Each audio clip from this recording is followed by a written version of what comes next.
Welcome to the Three Martini Lunch. Grab a stool next to Greg Columbus of Radio America and Jim Garrity of National Review.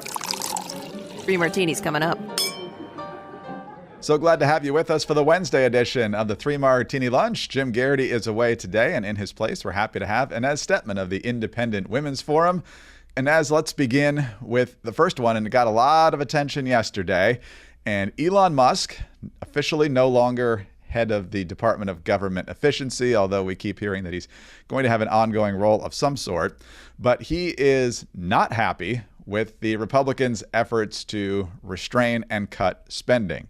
NBC version of the story, Elon Musk issued a blistering criticism of the massive Republican bill for President Donald Trump's agenda Tuesday, posting on X that it is, quote, a disgusting abomination, unquote.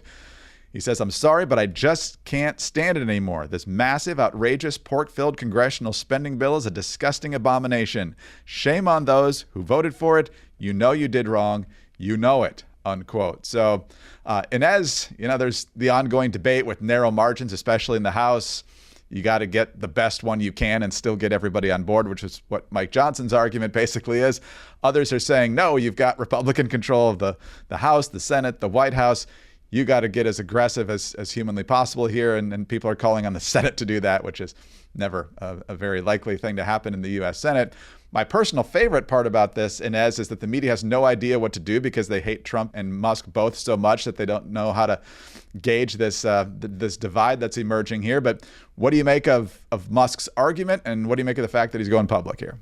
Yeah, I mean, I think I'll get to the substance on the bill in a moment, but first of all, this should put to rest something that was quite popular to say, 2 months ago, and somehow totally petered out with good reason, but with no account to the people who argued this, which I don't think was a crazy argument at the time, but you saw a lot of questions. Okay, who's alpha? Like, who's the top dog between Trump and Musk? Is Musk really basically the shadow president? There was a lot of mainstream media reports like that. And now we see very clearly who is in charge politically, and it's Donald Trump. And that doesn't mean that, Elon Musk wasn't an important advisor to the president when he was at Doge. It doesn't mean that the president isn't still taking his calls and his advice. People disagree all the time.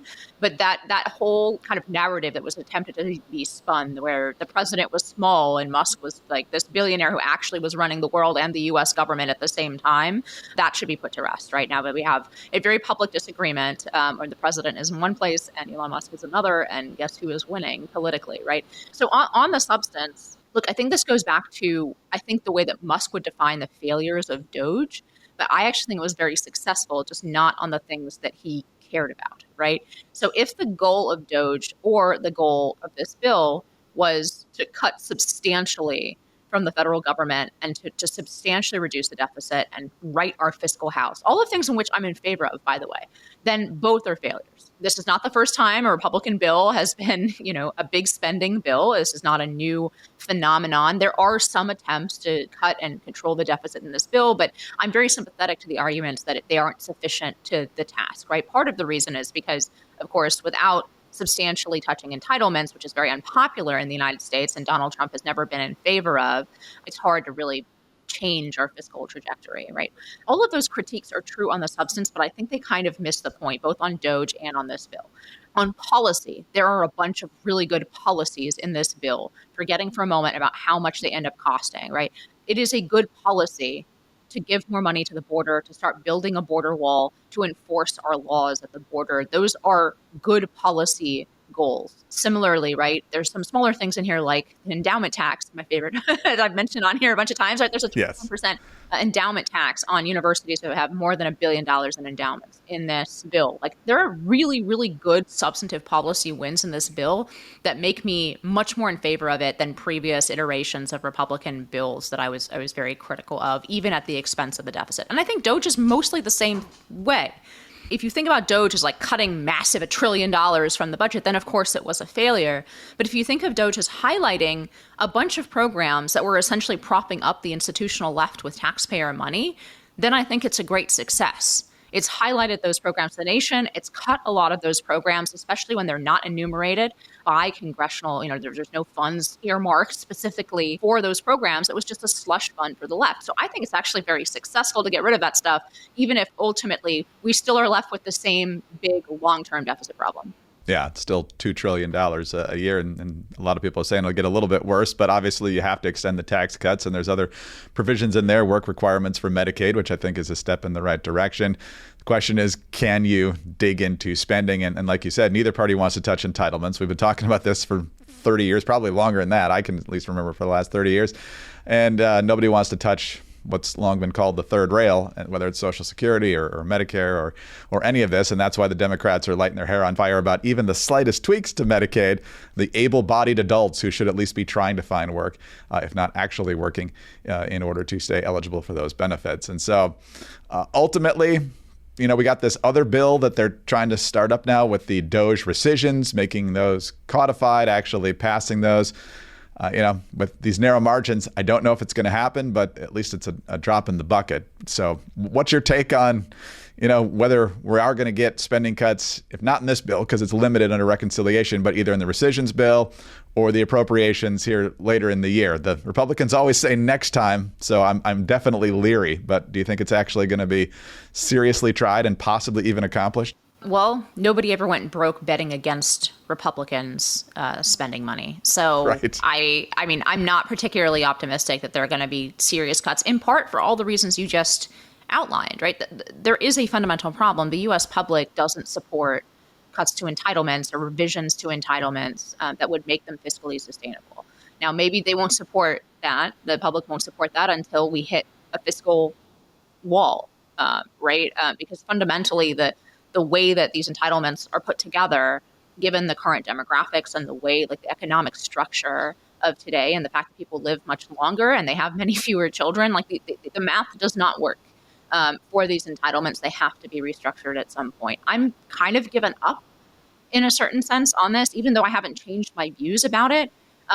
Not because it's not a problem, but because the U.S. faces so many critical other problems, right? The out of control border and immigration crisis is like a 5-alarm fire problem for the United States. The way that the administrative state has been functioning for the last 30 years is a 5-alarm fire to me. The way that our higher education and increasingly K-12 are essentially anti-American indoctrination centers funded by the taxpayer, that's a 5-alarm fire to me. All these things are driving us over the cliff, I think, faster than our very real fiscal problems. So to me, it's a matter of political priorities, and I just don't see the political will to tackle entitlements, even though I think it's, if anybody honestly goes into the math on these things, I think comes out to basically the same conclusion. Now, how they want to solve it, whether it's by raising taxes or cutting, that might be dependent on their political perspective. But the math is mathing, as the kids say. The math ain't mathing in this. So it's going to have to happen at some point. I don't think we should leave these very, very substantial policy wins on the table in an attempt to fix a problem that, frankly, the American public doesn't yet support fixing. Exit question, Inez. You live in a deep blue city, in a deep blue state. I'm sure in some ways the SALT extensions would benefit a lot of people there, but other people say it benefits, horrible state and local policy and bails that out. So any thoughts on that? I think you're right. And look, I'd like to get a bigger tax cut, of course. Sure. But functionally what it is the rest of the country subsidizing very, very high tax state and the policies that blue states have chosen to pursue. And that's not right. That being said, again, this is all like horse trading. I generally have moved away from putting these kinds of economic questions front and center in my politics, simply because I think the state of the country, which is now easy to forget, I guess we have short memories just a few months later, but the state of the country, of the Cultural Revolution in this country, was so distressing and so ominous to me in terms of the future.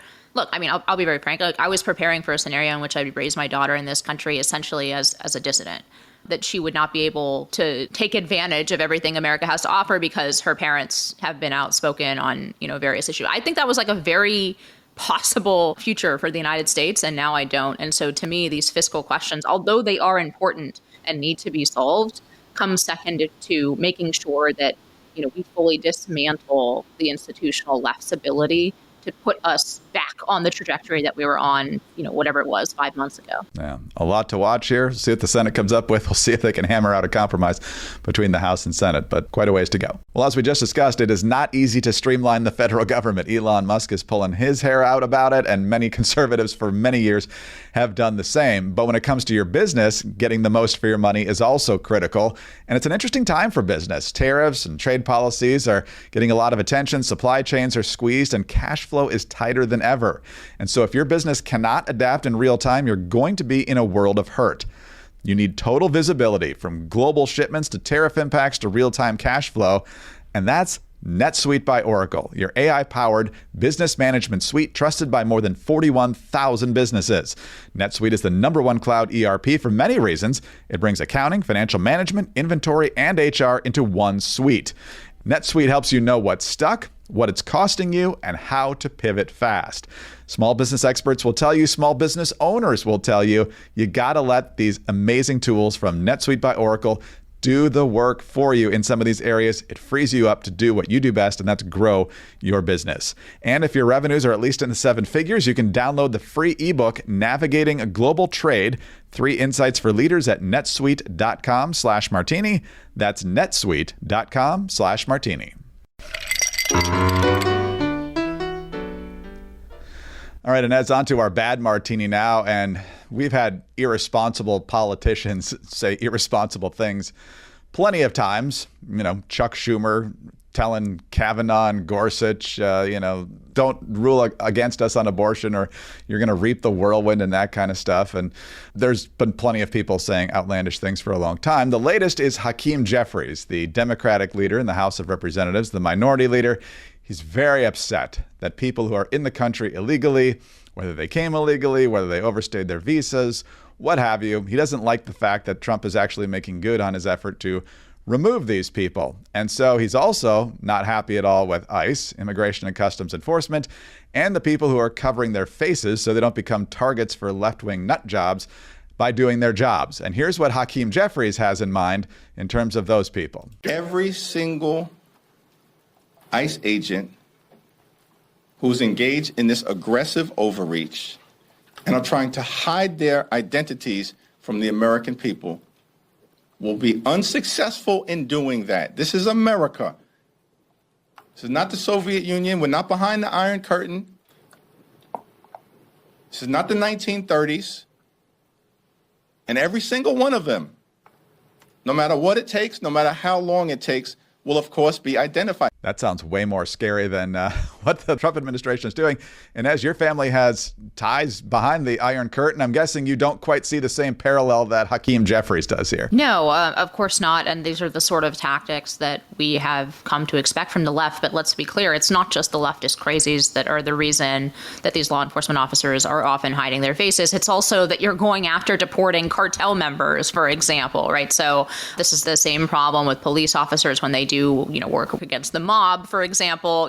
It's part of the risk that you take when you run for DA, right? But these are just rank and file, right? Like they haven't taken on the risk of being a assassination target for Mexican drug cartels, right? So this is obviously a safety measure, both against the left and against cartels and against organized crime groups that are not happy to see their members deported from the United States. So yeah, I know. I obviously I think the comparison is crazy. These are people who are enforcing eminently fair U.S. immigration laws. And this is what Americans voted for. This is democracy, as the left likes to say. So this is something that the American people have called for a long time.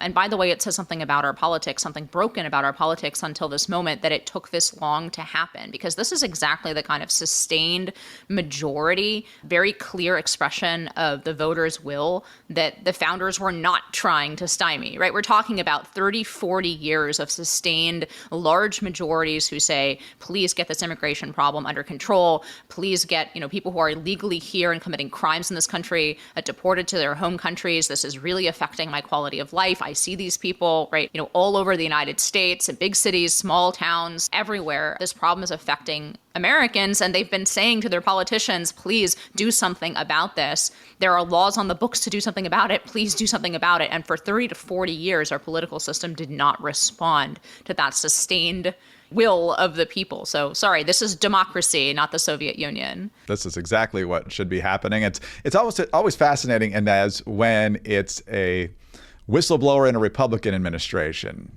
Think of the Vindman brothers or somebody else who has spoken out about these supposedly heinous actions of Republican administration.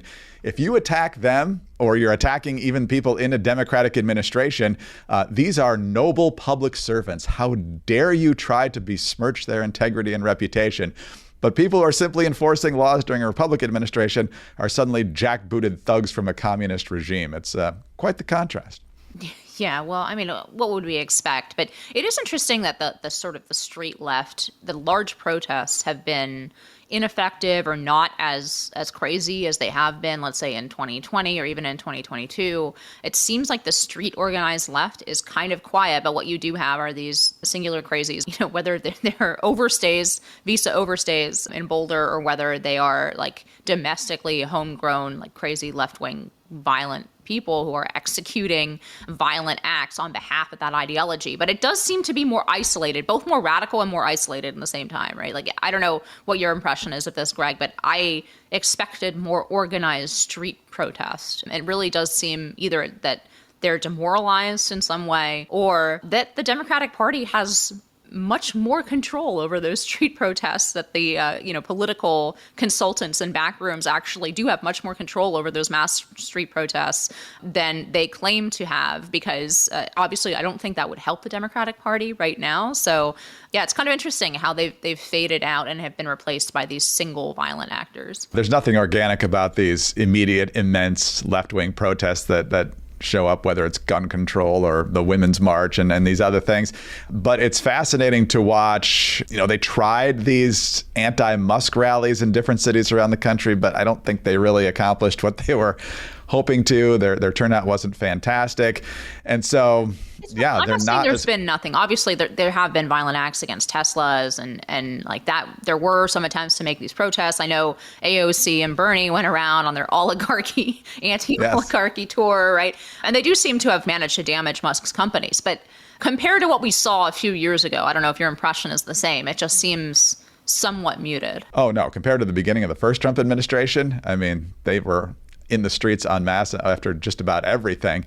And now, you could say they're inspired perhaps, but these seem to be individual actors in a lot of cases, whether it's firebombing the Teslas or, the anti-Semitic murders here in Washington or what we saw in Boulder. It doesn't seem to be organized at any level, although the rhetoric is coming from some pretty high position figures, including Hakeem Jeffries in a situation like this. So anyway, yeah, the left is still in disarray. They still don't know what to think coming out of the 2024 elections, which is rare for them. They usually have at least an organization ready to go and to push back. They're definitely in disarray. They still don't even have their leadership set up. They're still trying to shove David Hogg out of power and all this stuff at the DNC. Do you feel the lessening of the ratchet? Because I do. Like that ever leftward ratchet that's been going my entire political life and probably long before then, that just feeling of every 2 years we're ratcheting, no matter who we elect, no matter. This is the first time I feel like that ratchet is loosening up off my neck. I don't know about you. It's definitely on some issues, immigration in particular. I mean, we see the border numbers that have drastically improved over the first few months of this Trump administration, and we see him pushing forward with ICE and a lot of these executive orders, one of which we'll talk about in just a moment, where he's actively pushing back. And some Democrats understand that abandoning these really unpopular positions is probably best for the party long term, but the rank and file don't see that. They don't see that at all. They still think violence is the way to go. They're still going to go all the way to the wall with trans sports, which we'll talk about in a second, with defending illegals, even criminal illegals. I mean, they stood up for weeks and still are for the trafficking gang member who happens to be in custody down in El Salvador. And so they still can't quite quit it because they have to keep their base happy.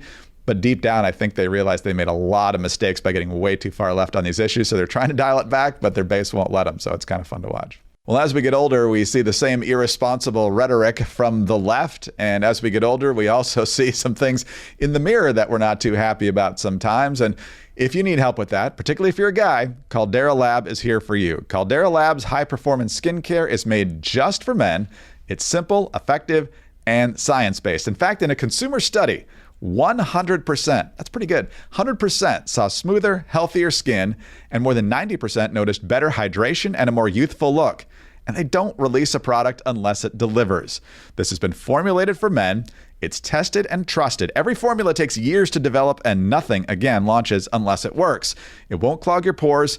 It's cruelty-free, no animal testing ever. Skincare doesn't have to be complicated, but it should be good.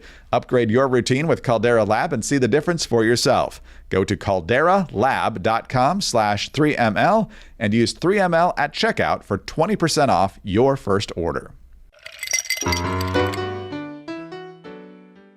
All right, on to the crazy martini now, Inez. And we teased it a little bit at the end of the last martini, but just in the past few weeks, we have seen kind of a flurry of stories about boys still being allowed to compete in girls' sports, and then, shock of all shocks, dominating some of those competitions. Where at the very end of the school year, you're seeing state championship meets, particularly in track and field, but you're seeing it in softball. We had a boy on a girls' team in Minnesota that was a pitcher and basically shut down the dominant defending state champs, and so that was obviously a big deal. Just last weekend, California, Oregon, Washington, a lot of track and field events where the boys who are allowed to compete as girls obviously did well because of the physical advantages that they have. The girls who refused to get on the podium in Oregon got a lot of headlines for refusing to stand next to the boy who was allowed to compete against them and rob them of their opportunity for a state championship and so forth. So the Trump administration says they're looking into this. They had an executive order from, I think it was early February, saying the states need to stop doing this. Trump had the dust up with the governor of Maine. Gavin Newsom's been all over the place on this, saying to Charlie Kirk that he didn't think that it was fair for boys to compete with girls, but he's obviously not doing anything about it.